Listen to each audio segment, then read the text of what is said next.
talk about 3 crucial and somewhat counterintuitive strategies to get the people that you love and that you hang around with to support your healthy lifestyle, to stop the negativity and the crazy sabotage. Because changing your habits is super hard, right? It doesn't help when your loved ones aren't on board with you, because the company you keep unfortunately really affects your progress. So here's how you're going to reduce the peer pressure and actually get the support that you really need. Because any night that you've cooked this amazing meal that fits perfectly into your new lifestyle, and you look around the table and either your family, your children, or your friends are slumped over in their chairs trying to be supportive, but really they just don't get it. But you're really excited about it, right? And you're proud of this wonderful meal that you've cooked. And wouldn't it be awesome if they were just on board? And wouldn't it be so much easier? So how the do we get them on board? Because you want what's best for them. And honestly, you really need their support. If your friends and family are fitter and healthier,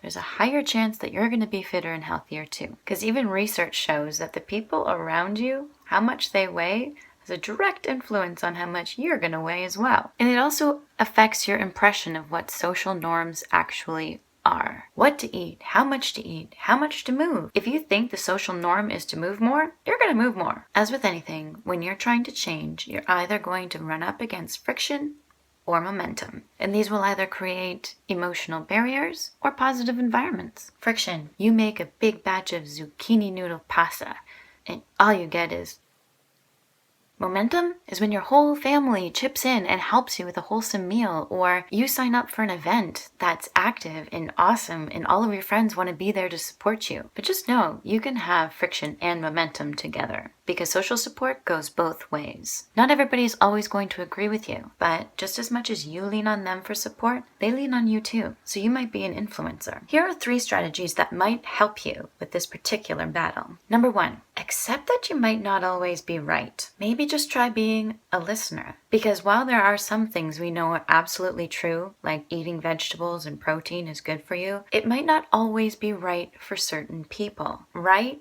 is complicated because everybody has their reasons for doing something. They might not be your reasons, but they're theirs, and your loved ones have a right to their reasons too. Take, for example, your parents might have been brought up to respect authority, and way back when, it was drilled into them by doctors that margarine is better than butter. So what are you going to do? So you may start off saying, why are they so different from me? When have I dealt with something similar? How do I get them to stop the bad habit? What problem is this bad habit trying to solve? And this might all turn into, what do they really need? When people start to feel more understood and less judged, they might start to understand and judge you less. The second strategy is being persistent and not pushy. Resistance often just comes from fear. It can also come from painful emotions, anxiety, loss. So when your loved ones are resisting this change, it might actually be that they're just feeling fear. They might be questioning if you're going to become a different person, or if the food is going to taste gross, or if what you're doing is going to make them have to look inside and reflect about their own bad habits. And so this doesn't really respond well to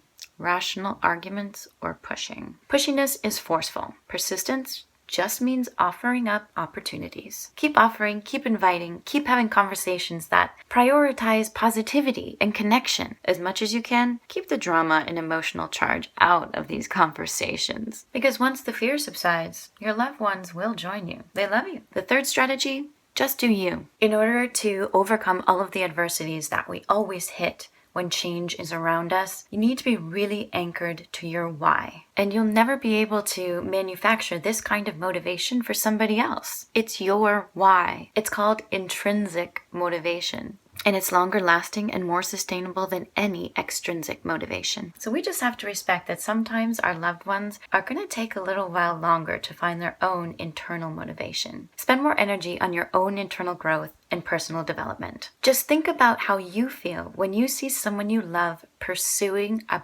big goal with crazy determination. And no matter what the pitfalls, they still keep going. Isn't that something amazing to see? And don't you think that that's the same way on the opposite end? And just think how good you feel when you see that person victorious. No matter how messy, no matter how complicated, think about what you feel for them. Do you feel inspired? Do you feel like anything is possible? Do you think, maybe I could do something great too. And that is just one beautiful irony of doing you. So lead the way.